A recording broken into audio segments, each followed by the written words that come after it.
Bonjour, si vous avez regardé les deux capsules en ce qui concerne les pronoms relatifs qui, que, où et dont, maintenant c'est le moment de faire des exercices ensemble.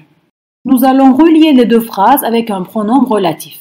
Vous aussi vous pouvez arrêter la vidéo pour réfléchir et pour répondre à la question et après vous écoutez les explications. Avant de commencer les exercices, faisons un rappel. D'abord, il faut comprendre et il faut décider ce que nous allons utiliser.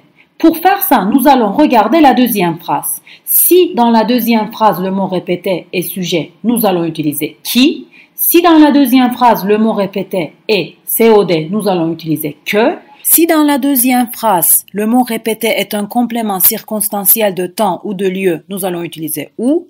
Et si dans la deuxième phrase, avant le mot répété, il y a de, nous allons utiliser dont. Voyons maintenant la règle. Vous commencez avec la première phrase et vous écrivez la phrase jusqu'au mot répété. Après le mot répété, vous devez mettre qui, que, où ou bien dont.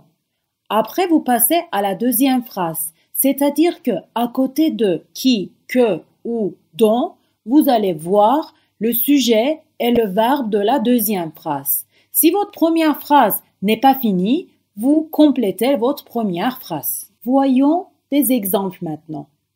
Elsa est un professeur, elle travaille dans un lycée français.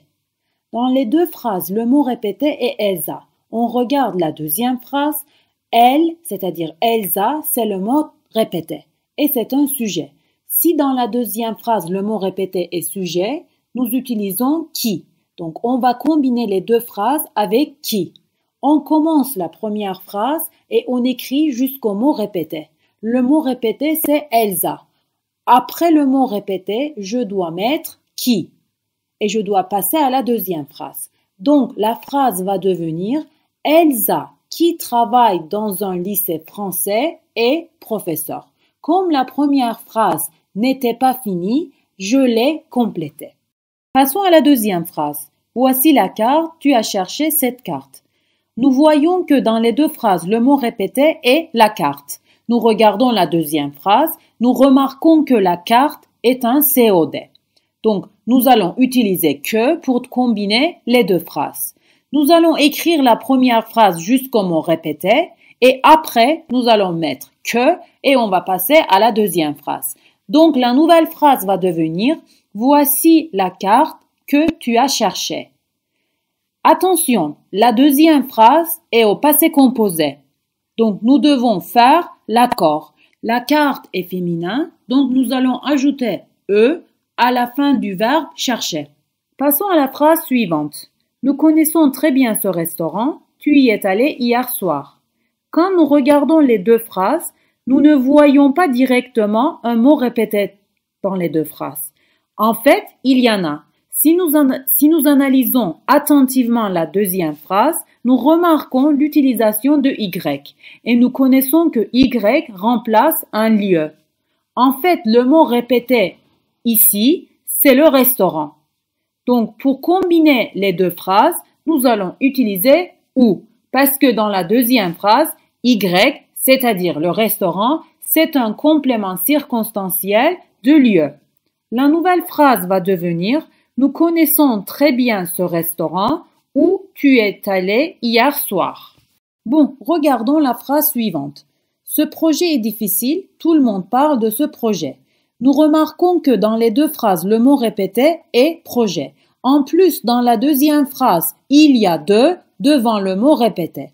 Quand il y a de devant le mot répété, nous utilisons dont pour combiner les deux phrases. Alors, la nouvelle phrase va devenir ce projet dont tout le monde parle est difficile.